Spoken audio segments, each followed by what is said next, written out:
இன்றும் உங்கள் அனைவரையும் டிபி எடுகேஷன் வழங்கும் ஃப்ளட்டர் கோர்ஸிற்கு அன்புடன் வரவேற்கின்றோம். இப்பொழுது யூனிட் 4 கீழ் ஸ்டேட் மேனேஜ்மெண்ட் பற்றி கதைக்கும் செக்ஷனுடன் இருக்கின்றீர்கள். நான் முன்னருள்ள செக்ஷனில் ஓவராலாக இந்த ஸ்டேட் மேனேஜ்மெண்ட்டில் நாங்கள் ப்ரொவைடர் யூஸ் செய்து எவ்வாறு சரியாக செய்யலாம் என்று கூறினேன். அதாவது ப்ரொவைடர் என்றால் என்னவென்று இன்ட்ரோ ஒன்றினை நான் உங்களுக்கு முன்னர் உள்ள செக்ஷனில் கொடுத்தேன். இப்பொழுது எனது ஆல் ப்ராடக்ட் பேஜ் மற்றும் எனது ஃப்ளோட்டிங் ஆக்ஷன்ஸ் பட்டன்ஸ் இரண்டையும் எனது கார்ட் பேஜ் ஒன்றிற்கு எனது ஃபேவரட் பேஜிற்கு செல்லும் வகையில் சரியாக செட்டப் செய்ய வேண்டும். இந்த செக்ஷனில் கதைக்கின்ற அனைத்து கோட்களையும் நீங்கள் அக்சஸ் செய்ய முடியும். நான் ரெபோசிட்டரியின் லிங்க் ஒன்றை கீழே டிஸ்கிரிப்ஷனில் கொடுத்திருக்கின்றேன். நாங்கள் வீடியோவிற்கு சென்று எவ்வாறு சரியாக எமக்கு வேண்டிய விடயங்களை செட்டப் செய்யலாம் என்று பார்ப்போம். நான் இந்த செக்ஷனில் கதைக்கும் அனைத்து கோட்களையும் இந்த ரெபோசிட்டரியிலிருந்து ஃப்ளட்டர் ப்ரொவைடர் மாஸ்டர் கிளாஸ் என்ற ரெபோசிட்டரியிலிருந்து நீங்கள் அக்சஸ் செய்ய முடியும். நான் இந்த லிங்க் ஒன்றினை கீழே டிஸ்கிரிப்ஷனில் கொடுத்திருப்பேன். அண்ட் இதிலிருந்து நீங்கள் அனைத்தையும் கண்டுபிடிக்க முடியும். நாங்கள் இந்த டியூட்டோரியலில் கதைத்து கொண்டு செல்கின்றோம். இந்த ரெபோசிட்டரியிலிருந்து நாங்கள் இந்த டியூட்டோரியலில் கதைத்து கொண்டு செல்லும் அனைத்தையும் அக்சஸ் செய்ய முடியும். இதனை கட்டாயமாக ரெஃபர் செய்யுங்கள். உங்களுக்கு ஏதாவது இஷ்யூ வருகின்றது என்றால் நான் இந்த ரெபோசிட்டரியிற்கு செல்லும் லிங்க் ஒன்றை கீழே டிஸ்கிரிப்ஷனில் கொடுத்திருப்பேன். இந்த டியூட்டோரியல் சீரீஸில் செய்யப்படும் அனைத்து கோட்களையும் இந்த ரெபோசிட்டரியிலிருந்து கண்டுபிடிக்க உங்களால் முடியும். இதற்கு செல்லும் லிங்க் ஒன்றை நான் கீழே டிஸ்கிரிப்ஷனில் கொடுத்திருப்பேன். இப்பொழுது ப்ராடக்ட் மாடல் ஒன்றை தயாரித்து நாங்கள் ட்ரை செய்ய வேண்டும். அந்த ப்ராடக்டினை ஆரம்பத்தில் அப்ளிகேஷனில் டிஸ்ப்ளே செய்ய வேண்டும். அதுவே இப்பொழுது எமக்கு தேவையாகும். ஆரம்பத்தில் நாங்கள் ப்ரொவைடர் பற்றி கதைப்பதற்கு முன்னர் அந்த விடயங்களை நாங்கள் தயாரித்து கொள்வோம். நான் மாடல்ஸ் என்று புதிதாக ஃபோல்டர் ஒன்றினை தயாரிப்பேன். எனது ப்ராடக்ட் மாடலினை கொடுப்பதற்கு மாடல்ஸ் ஃபோல்டரின் உள்ளே நான் புதிதாக ஃபைல் ஒன்றினை தயாரிப்பேன். ப்ராடக்ட் மாடல் டாட் இப்பொழுது நாங்கள் எமது ப்ராடக்ட் மாடலினை தயாரிக்கப் போகின்றோம். இது கடினமான விடயம் ஒன்று இல்லை. நாங்கள் கிளாஸ் ஒன்றினை தயாரிப்போம். உண்மையில் இதனை மாடல்ஸில் தயாரிக்காமலும் செல்ல முடியும். பட் இந்த விடயங்களை சரியாக பழக வேண்டும். நீங்கள் இந்த விடயங்களை சரியாக செய்து செல்லும் பொழுது நான் அனைத்து ப்ராடக்டிற்கும் ஸ்ட்ரிங் ஐடி ஒன்று இருக்கின்றது என்று கூறுவேன். அண்ட் ஃபைனல் ஸ்ட்ரிங் நேம் நான் ப்ராடக்டிற்கு டைட்டில் ஒன்றினை கொடுப்பேன். நாங்கள் இங்கே எமது ஜிட்ஹப் கம்ப்ளீஷனை நீக்குவோம். நான் இங்கே டிஸ்ப்ளே டிசேபிள் செய்வேன். பிறகு ஃபைனல் டபுள் நான் ப்ரைஸ் ஒன்றினை கொடுப்பேன். இப்பொழுது இவ்வாறு ஜஸ்ட் எமக்கு கன்ஸ்ட்ரக்டர் ஒன்றை கிரியேட் செய்ய வேண்டி இருக்கின்றது. நீங்கள் இங்கே create constructor for final fields என்று கொடுத்தால் அந்த வேலையை மிகவும் எளிதாக செய்ய முடியும். இந்த விடயங்கள் சிலவற்றை எமக்கு ப்ராடக்ட் மாடலின் கீழ் தயாரிக்க வேண்டி இருக்கின்றது. அடுத்து நாங்கள் இந்த ப்ராடக்ட் மாடலில் சில டேட்டாக்களை டிஸ்ப்ளே செய்ய வேண்டி இருக்கின்றது. உங்களுக்கு நினைவிருக்கலாம், அதனால் நான் ஆரம்பத்தில் ப்ராடக்ட் டேட்டாக்களை தயாரிப்பேன். அதனால் நான் இங்கே லைபிற்கு வந்து புதிதாக ஃபோல்டர் ஒன்றினை டேட்டா என்று தயாரிப்பேன். டேட்டா ஃபோல்டரின் உள்ளே நான் புதிதாக ப்ராடக்ட் டேட்டா என்று ஃபைல் கிரியேட் செய்வேன். ப்ராடக்ட் டேட்டா டாட் நான் புதிதாக கிளாஸ் ஒன்றினை ப்ராடக்ட் டேட்டா என்று தயாரிப்பேன்.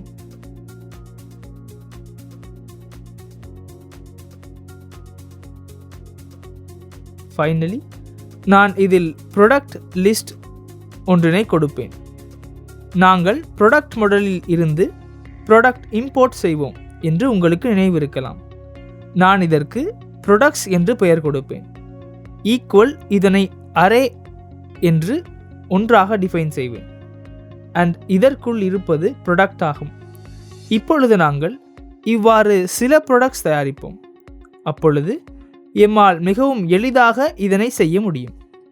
ஆரம்பத்தில் நான் ப்ராடக்ட் ஐடியாக P1 என்று ஸ்ட்ரிங் ஒன்றினை கொடுப்பேன். இங்கே நான் ரெட் ஷர்ட் என்று கொடுப்பேன். இந்த ப்ராடக்ட்களை நீங்கள் ChatGPT உபயோகித்து தயாரிக்கலாம். அதில் எந்த இஷ்யூவும் இல்லை.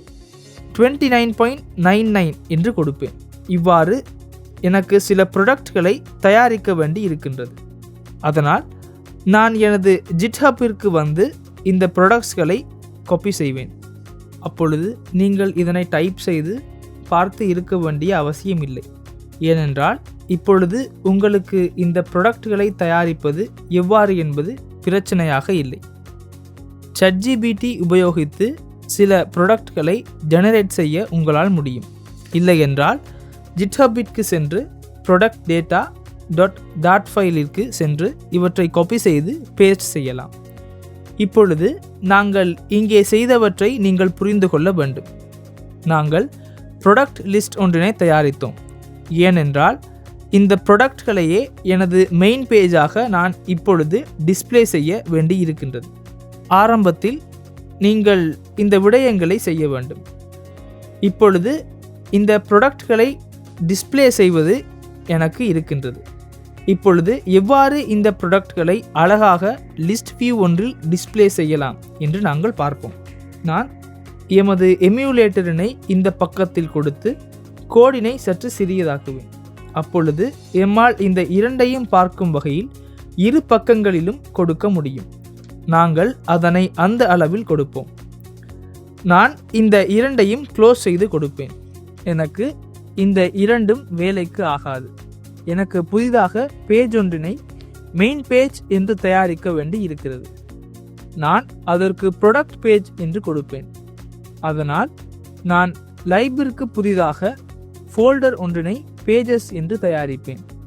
பேஜஸில் ப்ராடக்ட்ஸ் பேஜ் என்று நான் புதிதாக ஃபைல் ஒன்றினை தயாரிப்பேன். ப்ராடக்ட் பேஜ் டாட் இப்பொழுது நாங்கள் இதில் ப்ராடக்ட்ஸ் பேஜ் ஒன்றினை தயாரித்தோம். நான் இவை அனைத்தையும் ஸ்டேட்லெஸ் விஜெட்டாக தயாரிப்பேன். நாங்கள் ஸ்டேட் மேனேஜ்மெண்ட் யூஸ் செய்வதால் நான் அனைத்தையும் ஸ்டேட்லெஸ் விஜெட்களுக்கு தயாரிக்கப் போகின்றேன். இது உங்களுக்கு நினைவிருக்கலாம். நான் STL என்று டைப் செய்தேன். நீங்கள் இப்பொழுது இதற்கு ப்ராடக்ட்ஸ் பேஜ் என்று பெயர் கொடுக்கலாம். அடுத்து உங்களுக்கு பிளேஸ் ஹோல்டர் ஒன்றினை கொடுக்க வேண்டியது இல்லை. இதற்கு நாங்கள் ஸ்கேஃபோல்ட் ஒன்றினை ரிட்டர்ன் செய்வோம்.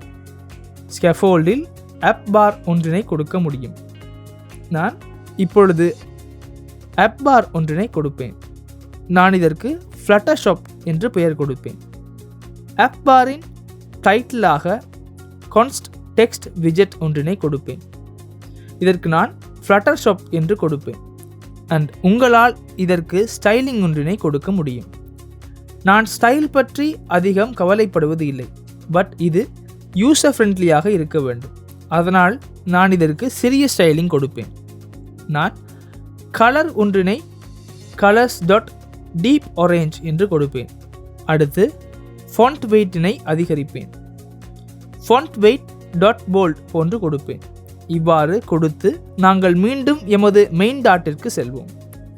மெயின் டாட்டில் இங்கே கோட்ஸ் நிறைய வந்திருக்கின்றதனை நீங்கள் பார்ப்பீர்கள். நான் இங்கே மை ஆப் முழுவதையும் லைன் 7 முதல் கிளியர் செய்து கொடுப்பேன். எனக்கு இந்த விடயங்கள் வேலைக்கு ஆகாது. இந்த அனைத்து கோடுகளும் என்னவென்று நான் உங்களுக்கு முன்னருள்ள செக்ஷனில் விளங்கியிருப்பேன்.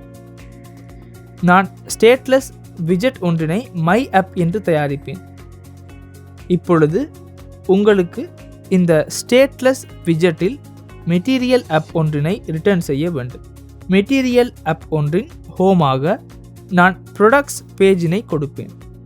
இதனை சேவ் செய்வேன். சேவ் செய்த பிறகு எமது ப்ராடக்ட்ஸ் பேஜ் இவ்வாறு அழகாக டிஸ்ப்ளே ஆகின்றது. உங்களுக்கு வேண்டுமென்றால் இதற்கு தீம், டைட்டில் போன்றவற்றை கொடுக்கலாம். எனக்கு இப்பொழுது இங்கே debug check show mode banner இதை நீக்கினால் போதுமாகும். நான் இவ்வாறு ஃபால்ஸ் என்று கொடுப்பேன். நீங்கள் இங்கே கன்ஸ்டன்ட் ஒன்றை கொடுக்க வேண்டும் என்று கூறுகின்றது. நான் இப்பொழுது இங்கே கன்ஸ்டன்ட் ஒன்றை கொடுப்பேன். பட் நாங்கள் ப்ரொவைடர் செட்டப் செய்யும் பொழுது இதனை நாங்கள் பின்னர் நீக்க வேண்டி இருக்கும். இப்பொழுது நாங்கள் ஆப் பார் ஒன்றினை தயாரித்து விட்டோம். இப்பொழுது எமது ப்ராடக்ட்களை கீழே லிஸ்ட் வியூ ஒன்று டிஸ்ப்ளே செய்ய எம்மால் முடிய வேண்டும். நாங்கள் ஆரம்பத்தில் எமது ப்ராடக்ட் பேஜிற்கு செல்வோம். ப்ராடக்ட் பேஜில் நாங்கள் இப்பொழுது ஆப் பார் ஒன்றினை இவ்வாறு தயாரித்து இருக்கின்றோம். இப்பொழுது ஆப் பாரின் கீழ் பாடியினை கொடுத்து எமது ப்ராடக்ட்களை டிஸ்ப்ளே செய்வோம். இது கடினமான விடயம் இல்லை. நாங்கள் லிஸ்ட் வியூ ஒன்றினை எடுப்போம். லிஸ்ட் வியூ டாட் பில்டர் எனக்கு தேவையாகும். ஐட்டம் பில்டரிலிருந்து நீங்கள் விஜெட் ஒன்றினை ரிட்டர்ன் செய்ய வேண்டி இருக்கின்றது. நான் இங்கே ஐட்டம் பில்டருக்கு ரிட்டர்ன் செய்வேன். நாங்கள் இங்கே கொமா ஒன்றினை கொடுத்து ஐட்டம் பில்டரினை கீழே கொடுப்போம். அப்பொழுது உங்களுக்கு இதனை பார்ப்பது எளிதாக இருக்கும். நீங்கள் ஐட்டம் பில்டரில் மேலே ஹோவர் செய்திருந்தால் நாங்கள் விஜெட் ஒன்றினை ரிட்டர்ன் செய்ய வேண்டிய ஃபங்க்ஷன் ஒன்றாக நீங்கள் பார்ப்பீர்கள். நீங்கள் ஆரம்பத்தில் ஐட்டம் பில்டராக இதனை ரிட்டர்ன் செய்ய முடியாது. ஃபங்க்ஷன் ஒன்றினை தயாரிக்க வேண்டும். கன்டெக்ஸ்ட் மற்றும் இண்டெக்ஸ் எடுக்க வேண்டி இருக்கின்றது. அடுத்து உங்களால் இங்கே கார்டு ஒன்றினை ரிட்டர்ன் செய்ய முடியும். நீங்கள் கார்டு விஜெட் பற்றி முன்னர் தெரிந்து வைத்திருக்கின்றீர்கள். நாங்கள் முன்னர் எமது செக்ஷனில் கார்டு விஜெட் பற்றி கதைத்தோம். நீங்கள் இங்கே சைல்டு ஒன்றை பாஸ் செய்ய முடியும். இந்த சைல்டாக நான் லிஸ்ட் டைல் ஒன்றினை கொடுப்பேன். லிஸ்ட் டைல் ஒன்று. பிறகு இந்த லிஸ்ட் டைலினை இப்பொழுது நாங்கள் ப்ராடக்ட் டீட்டெயில்களால் ரீப்ளேஸ் செய்வோம். லிஸ்ட் டைலின் உள்ளே டைட்டில் என்று ப்ராப்பர்ட்டி ஒன்று இருக்க வேண்டும். நீங்கள் டைட்டிலினை ஆட் செய்யலாம். நான் டைட்டிலிற்கு ரோ ஒன்றினை கொடுப்பேன். ஏனென்றால் எனக்கு இந்த ஐட்டமின் பெயர் போன்று ஐட்டம் கவுண்டினையும் காண்பிக்க வேண்டி இருக்கின்றது. நாங்கள் டெமோவில் காண்பித்தது உங்களுக்கு நினைவிருக்கலாம்.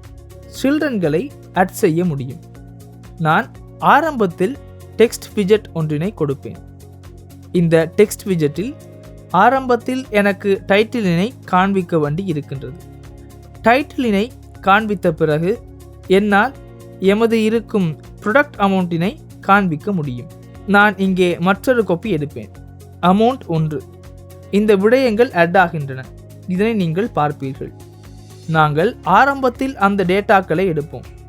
டேட்டாக்களை எடுக்க முடியுமான லிஸ்ட் ஒன்றினை தயாரித்தோம். இது உங்களுக்கு நினைவிருக்கலாம். நான் ஆரம்பத்தில் டேட்டாக்களை பில்ட் மெத்தட் மூலமாக உள்ளே எடுப்பேன். ஃபைனல் வேரியபிள் ஒன்றினை லிஸ்ட் ஒன்றினால் தயாரிப்பேன்.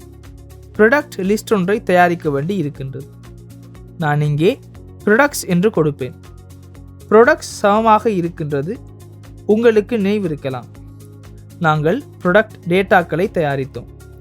ப்ராடக்ட் டேட்டாவில் நாங்கள் ப்ராடக்ட்ஸ் என்று அரே ஒன்றினை தயாரித்தோம். இப்பொழுது என்னால் ப்ராடக்ட் ஒன்றினை இங்கே தயாரிக்க முடியும். நான் ஆரம்பத்தில் அதனை தயாரித்து வைத்திருப்பேன். எமக்கு அப்பொழுது மிகவும் எளிதாக இருக்கும். நாங்கள் ஆரம்பத்தில் ஐட்டம் கவுண்டினை தயாரிப்போம். அப்பொழுது சரி, ஐட்டம் கவுண்ட் கொடுக்காததனால் இதற்கு லிஸ்ட் அமௌண்ட், லிஸ்ட் ஸ்டைல்ஸ் என்று எல்லையற்ற பெருமானங்கள் இங்கே ஜெனரேட் ஆகின்றதனை நீங்கள் பார்ப்பீர்கள். இதனால் உங்களால் ஐட்டம் கவுண்டினை கொடுக்க முடியும். நான் இவ்வாறு ஐட்டம் கவுண்டினை கொடுப்பேன். நாங்கள் கொடுத்த ப்ராடக்ட்ஸ் லிஸ்டின் லென்த்தாக ஐட்டம் கவுண்டினை கொடுக்க முடியும் என்று உங்களுக்கு நினைவிருக்கலாம். இதனை கொடுத்து சேவ் செய்த பிறகு அந்த ஐட்டம் கவுண்ட் வரை மாத்திரமே இங்கே எமக்கு ப்ராடக்ட்ஸ் ஆட் ஆகின்றதை நீங்கள் பார்ப்பீர்கள். அன்லிமிட்டெட் லிஸ்ட் ஒன்று ஆட் ஆகாது. இப்பொழுது என்னால் ப்ராடக்டிற்கு இங்கே ரெஃபரன்ஸ் தயாரிக்க முடியும். ஃபைனல் ப்ராடக்ட் ஒன்றினை தயாரிக்க முடியும். நான் இதற்கு ப்ராடக்ட் என்று கொடுப்பேன். நீங்கள் எமது ப்ராடக்ட் லிஸ்டின் கரண்ட் இண்டெக்ஸிற்கு செல்ல முடியும். இப்பொழுது நீங்கள் இங்கே டைட்டில்களுக்கு இதன் வேல்யூவினை ஆட் செய்யலாம். நான் ஆரம்பத்தில் இங்கே எமது ப்ராடக்டில் டைட்டில் ஒன்று இருக்கின்றது. உங்களுக்கு நினைவிருக்கலாம். டைட்டிலினை கொடுத்த பிறகு ப்ராடக்டின் டைட்டில்கள் ஆட் ஆகின்றதனை நீங்கள் பார்ப்பீர்கள். இங்கே அமௌண்ட்டினை நான் இப்பொழுது 0 கொடுப்பேன். ஏனென்றால் இந்த அமௌண்ட்டினை எமக்கு ஸ்டேட்டில் இருந்தே ஃபெச் செய்ய முடியும். அதனால் நான் இப்பொழுது அந்த வேல்யூவினை இங்கே 0 ஹார்ட் கோட் செய்வேன். ஆரம்பத்தில் நான் இவற்றுக்கு சற்று டெக்ஸ்ட் ஸ்டைல் கொடுப்பேன். அப்பொழுது எம்மால் இதனை அழகாக பார்க்க முடியும். நான் டெக்ஸ்ட் ஸ்டைல் ஆக ஸ்டைல் ஒன்றினை கொடுப்பேன். நான் இந்த ஃபாண்ட் வெயிட்டினை அதிகரிப்பேன். ஃபாண்ட் வெயிட்டினை போல்ட் போன்று கொடுப்பேன். Font weight bold. இப்பொழுது போல்ட் செய்து விட்டேன். இந்த அளவு சிறந்ததாகும். நாங்கள் இதனையும் பின்னர் ஆட் செய்வோம். நான் இதற்கு கன்ஸ்டன்ட் ஒன்றினை கொடுப்பேன். எம்மால் இதற்கு நடுவில் சைஸ்ட் பாக்ஸ் ஒன்றினை கொடுக்க முடியும். சைஸ்ட் பாக்ஸ் ஒன்று, வித் ஒன்று கொடுப்பேன். நான் வித்தினை 50 போன்று கொடுப்பேன். சிறிய வித் ஒன்று இங்கே ஆட் ஆகி இருக்கிறதனை நீங்கள் பார்ப்பீர்கள். இதனை நாங்கள் டு டூ ஆக வைத்திருக்க வேண்டும். நாங்கள் இதனை பின்னர் செய்ய வேண்டும். அதனால் நான் இதனை டு டூ என்று குறிப்பிடுவேன். To do fill these. எமது டைட்டிலில் இந்த விடயங்களையே நாங்கள் செய்ய வேண்டும். எம்மால் இப்பொழுது டைட்டிலில் இருந்து வெளியே வர முடியும். டைட்டிலில் இருந்து வெளியே வந்து நான் சப்டைட்டில் தயாரிப்பேன். சப்டைட்டிலாக நான் பிரைஸினையே கொடுக்க வேண்டும். நீங்கள் சப்டைட்டிலாக டெக்ஸ்ட் விஜெட் ஒன்றினை எடுக்கலாம். நீங்கள் ப்ராடக்டின் பிரைஸினை இதற்கு கொடுக்க முடியும். இதனை ஸ்ட்ரிங் ஒன்றாக கன்வெர்ட் செய்ய வேண்டும். ஏனென்றால் டபுள் வேல்யூ ஒன்றாகவே இருக்கின்றது.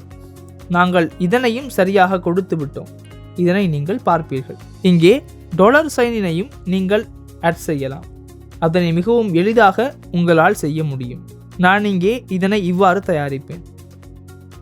இதனை ஒவ்வொரு விதமாக செய்யலாம். இங்கே $சைன் கொடுப்போம். இவற்றை இவ்வாறு குறிப்பிடுவோம். இங்கே கேர்லி பிரேசஸ் ஒன்று, பேக்வர்ட் ஸ்லாஷ், $சைன் கொடுத்தேன். எம்மால் இந்த வேலையை அழகாக செய்ய முடியும். $சைன் அட் ஆகியிருக்கின்றதனை நீங்கள் பார்ப்பீர்கள். அடுத்து எம்மால் ஃபேவரட்டிற்கு ஆட் செய்ய வேண்டும். இல்லை என்றால் கார்ட்டிற்கு சேவ் செய்ய முடியும் வகையில் இங்கே 2 பட்டன் கிரியேட் செய்ய வேண்டும். நாங்கள் அதனையும் இப்பொழுது கிரியேட் செய்வோம். அதற்கு நீங்கள் ட்ரெய்லிங் என்று யூஸ் செய்யலாம். நான் இங்கே ட்ரெய்லிங் என்று யூஸ் செய்வேன். இந்த லிஸ்ட் ஸ்டைலில் ட்ரெய்லிங் என்றால் இங்கே இந்த மூலையில் அட் ஆகும் ஒன்றாகும். லீடிங் என்றால் முன்னால் ஏதாவது அட் ஆகின்றது என்றால் நீங்கள் அந்த விடயங்களை ஆட் செய்யலாம். எனக்கு 2 தேவை என்பதால் நான் ரோ ஒன்றினை யூஸ் செய்வேன். ஏனென்றால் ட்ரெய்லிங்காக நான் விஜெட் ஒன்றினை யூஸ் செய்ய வேண்டி இருக்கின்றது. நான் ஆரம்பத்தில் இங்கே எனது ஃபேவரட் பட்டன் கொடுப்பேன். ஆரம்பத்தில் இந்த ரோவிற்கு வந்து மெயின் ஆக்சிஸ் அலைன்மெண்ட்டினை தயாரிப்பேன். மெயின் ஆக்சிஸ் சைஸ் எனக்கு தேவையாகும். மெயின் ஆக்சிஸ் சைஸ் .min ஆக கொடுப்பேன். இப்பொழுது எனக்கு இங்கே ஐக்கன் பட்டன்ஸ் 2 தேவையாகும். நான் இங்கே ஐக்கன் பட்டன் ஒன்றினை கொடுப்பேன். ஆன் ப்ரெஸ் என்று இருப்பதனை நாங்கள் இப்பொழுது இம்ப்ளிமெண்ட் செய்யாமலே இருப்போம். ஐக்கனாக உங்களால் முடியும் ஐக்கன்ஸ் நாங்கள் ஆரம்பத்தில் ஐக்கன் விஜெட் ஒன்றினை ஆட் செய்ய வேண்டும்.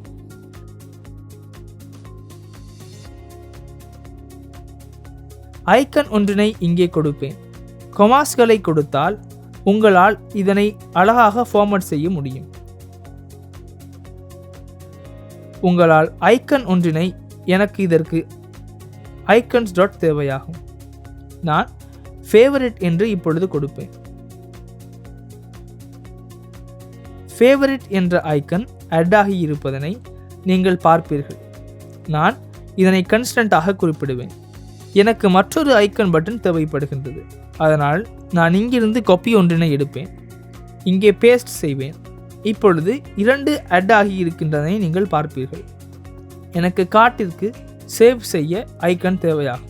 நான் இதன் ஐக்கனாக ஷாப்பிங் கார்ட் என்ற ஐக்கனினை கொடுப்பேன். இப்பொழுது நாங்கள் கார்ட்டினை தயாரித்து நிறைவடைந்து விட்டதனை நீங்கள் பார்ப்பீர்கள். இந்த UI எனக்கு சிறந்ததாகும். இவ்வாறான சிறிய விடயங்கள் சிலதே மாற வேண்டும். நான் ஆன் ப்ரெஸ் மெத்தட்ஸ்களை எழுத வேண்டி இருக்கின்றது. அதற்கு முன்னர் எமக்கு இங்கே ஃப்ளோட்டிங் ஆக்ஷன் பட்டன் ஒன்றினை தயாரிக்க வேண்டி இருக்கிறது. எமது ஃபேவரட் பேஜ் மற்றும் கார்ட் பேஜிற்கு செல்ல முடியும் வகையில் நாங்கள் இப்பொழுது அதனை தயாரிப்போம். முதலில் 2 ஃப்ளோட்டிங் ஆக்ஷன் பட்டன்ஸ் தயாரிப்போம். ஃப்ளோட்டிங் ஆக்ஷன் பட்டன் ஒன்றை ஸ்கேஃபோல்டில் எம்மால் கொடுக்க முடியும். நான் இந்த பாடியின் மேலே எனது 2 ஃப்ளோட்டிங் ஆக்ஷன் பட்டன்ஸினை கொடுப்பேன். உங்களால் ஃப்ளோட்டிங் ஆக்ஷன் பட்டன் ஒன்றினை எடுக்க முடியும். நான் இதற்கு ரோ ஒன்றினை கொடுப்பேன். ஆரம்பத்தில் ரோ ஒன்றினை கொடுத்து நாங்கள் இதற்கு 2 ஃப்ளோட்டிங் ஆக்ஷன் பட்டன்ஸ் ஆட் செய்வோம். நான் ஆரம்பத்தில் ஃப்ளோட்டிங் ஆக்ஷன் பட்டன் ஒன்றினை தயாரிப்பேன். ஒன் ப்ரெஸ் என்று இருப்பதனை நான் இப்பொழுது எம்டியாக வைப்பேன். உங்களால் இந்த ஃப்ளோட்டிங் ஆக்ஷன் பட்டனிற்கு ஒன் ப்ரெஸ் மற்றும் பல்வேறு ப்ராப்பர்ட்டிஸ் பாஸ் செய்ய முடியும். நான் சைல்ட் என்ற ப்ராப்பர்ட்டியின் கீழ் சென்று இதற்கு ஐக்கன் ஒன்றினை ஆரம்பத்தில் ஆட் செய்வேன். கன்ஸ்ட் ஐக்கன் ஐக்கன்ஸ் டாட் நான் இங்கே கொடுப்பேன். எமது ஃபேவரட் பேஜ்க்கே நாங்கள் ஆரம்பத்தில் செல்ல வேண்டும். அதனால் நான் ஃபேவரட் என்று கொடுப்பேன். நான் ஃபேவரட் என்ற பட்டனை கொடுத்து விட்டேன். இந்த மூலையில் இருந்தே ஃப்ளோட்டிங் ஆக்ஷன் பட்டன்ஸ் தொடங்குகின்றதனை நீங்கள் பார்ப்பீர்கள். பட் எனக்கு மற்றொரு பட்டன் தேவையாகும். நான் அதனை எவ்வாறு தயாரிப்பது என்று உங்களுக்கு கூறுகின்றேன். நான் 2 ஃப்ளோட்டிங் ஆக்ஷன் பட்டன்ஸ் இவ்வாறு கொடுப்பேன். ஃபேவரட் மற்றும் எமது ஷாப்பிங் கார்ட்டினையே நாங்கள் கொடுத்து வேண்டி இருப்பது உங்களுக்கு நினைவிருக்கலாம். நாங்கள் ஷாப்பிங் கார்ட் ஐக்கனினை இங்கே கொடுப்போம். ஃபேவரட்க்கு பதிலாக நாங்கள் ஷாப்பிங் கார்ட் என்று கொடுப்போம். இங்கே இப்பொழுது ஃபேவரட் மற்றும் ஷாப்பிங் கார்ட் பட்டன் இரண்டும் சரியாக அட் ஆகி இருக்கின்றனை நீங்கள் பார்த்தீர்கள். உங்களால் இதனை சரியாக ப்ளே செய்ய முடியும். நாங்கள் இப்பொழுது ரோ ஒன்றில் இருக்கின்றோம். இங்கே சென்றால் உங்களால் இந்த ரோவின் மெயின் ஆக்சிஸ் அலைன்மெண்ட்டினை main axis alignment dot end ஆக தயாரிக்க முடியும். அப்பொழுது இவை எண்டிற்கு புஷ் ஆகின்றன. உங்களால் இவற்றுக்கு இடையே இடைவெளி ஒன்றினை தயாரிக்க முடியும். நான் இப்பொழுது சைஸ்ட் பாக்ஸ் ஒன்றினை கொடுப்பேன். கன்ஸ்ட் சைஸ்ட் பாக்ஸ் ஒன்று. நான் சைஸ்ட் பாக்ஸின் வித்தினை 20 கொடுப்பேன். இந்த அளவு சிறந்ததாகும். இந்த ஐக்கன்ஸ் மற்றும் இந்த சைஸ் பாக்ஸில் நாங்கள் சிறிய மாற்றங்கள் செய்ய வேண்டும்.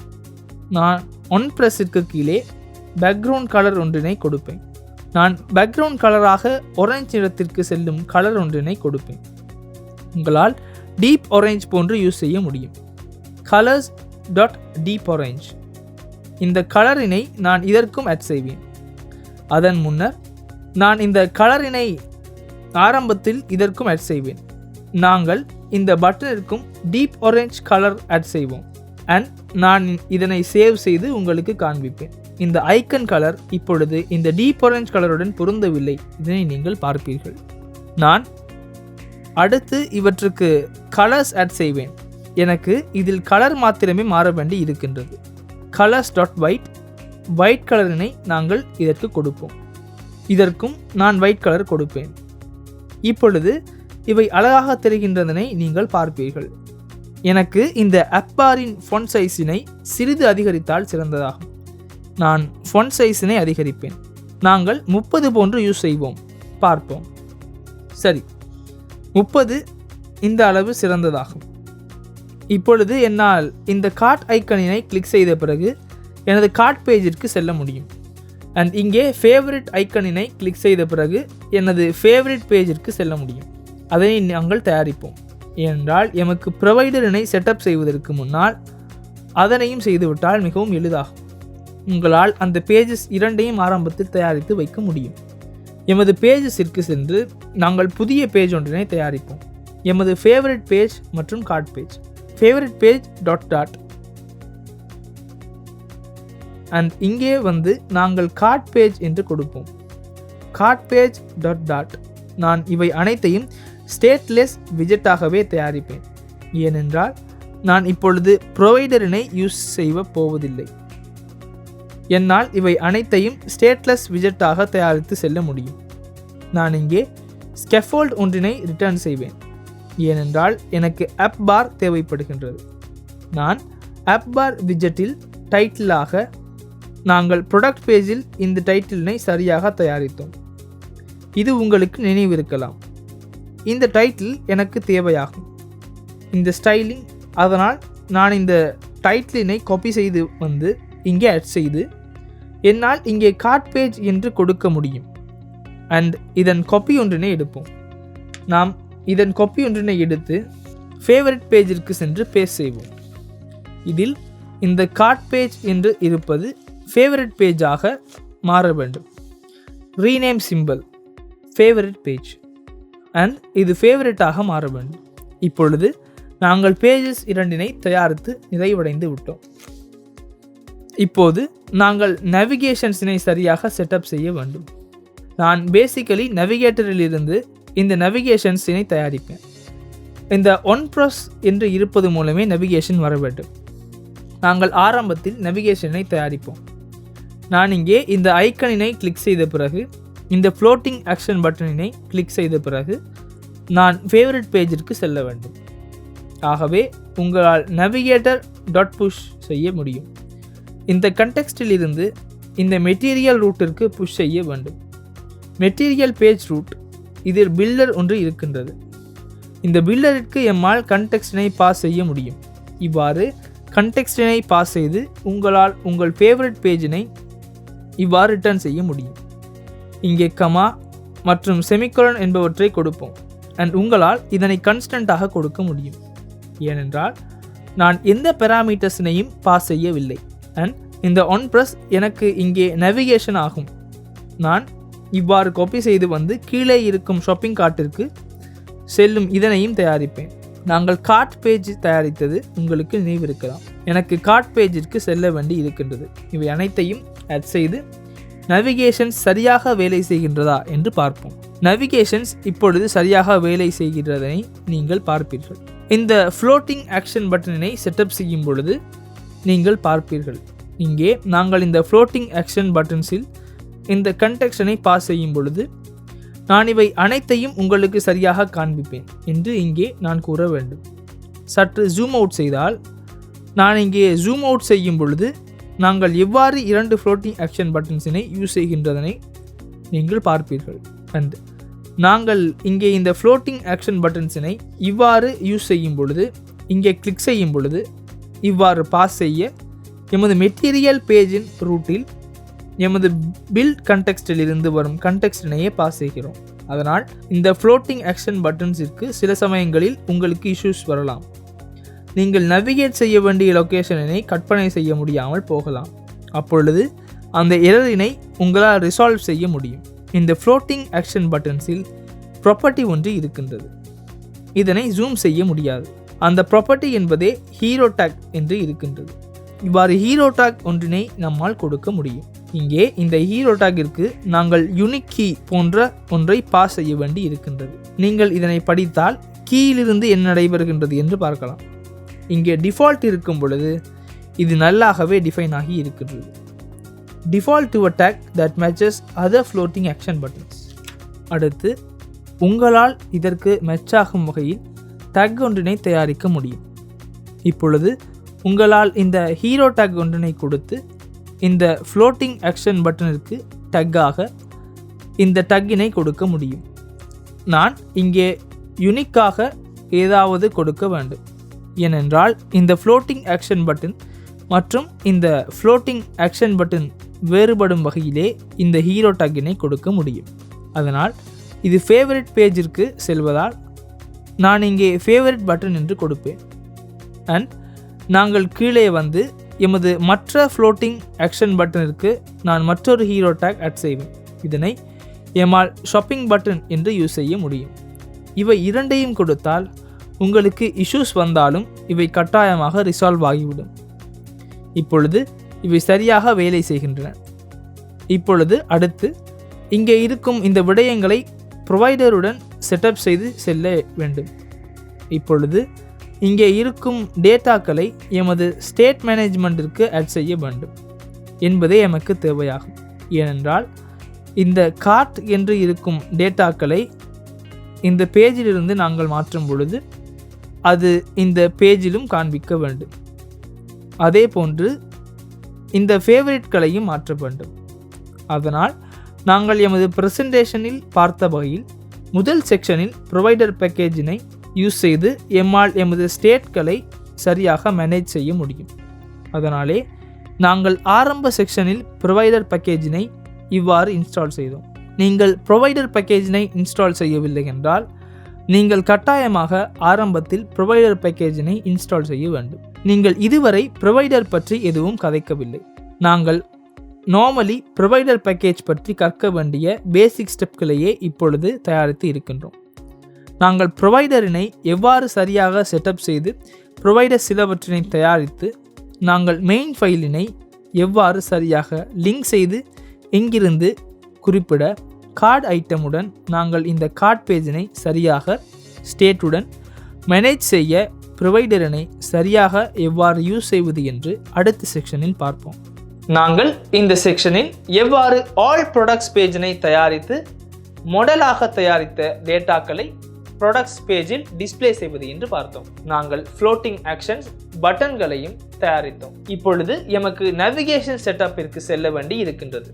இப்பொழுது எமக்கு எனது ப்ரொவைடரினை தயாரிக்க வேண்டும். எனது கார்ட்டிற்கு டேட்டாக்களை ஆட் செய்யும் வகையில் ப்ரொவைடரினை தயாரிப்பதே எனக்கு வேண்டும். அடுத்த செக்ஷனில் இவ்வாறு எமது ஆரம்ப ப்ரொவைடரினை சரியாக தயாரிப்பது என்று நாங்கள் பார்ப்போம்.